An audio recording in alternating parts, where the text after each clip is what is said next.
Impossible, আমার মাথা ঠান্ডা হবে না।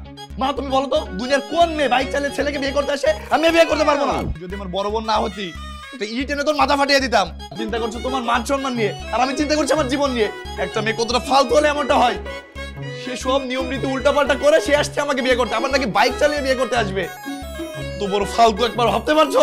আমি মরার আগেও ভুলবো না, আর আমি এই বিয়ে করতে পারবো না তো পারবো না। সরো। কি করছিস? খুলিস না বাবা, পড় পড়। এটা পড়া পড়া। আমি এই বিয়ে করতে পারবো না, তুই একটু বেশি করতেছিস। কথা হবে না। মা তোমরা জোর করে আমাকে বিয়ে দিবা না। কি রে? এই যে নবাব দাদা, কোথায় যাওয়া হচ্ছে? হ্যাঁ, কই যাচ্ছিস? পালানো হচ্ছে না?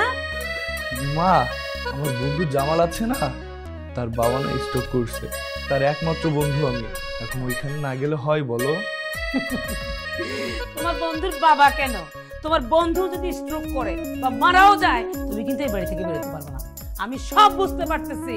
হ্যাঁ, পালানো ধান্দা করতেছো। মা, আমি না ওই মেয়েকে বিয়ে করতে পারবো না। ওই মেয়ে যেদিন আমাকে দেখতে আসছিল, সেদিন আমার শরীর থেকে 3 কেজি ঘাম বের হয়ে গেছে।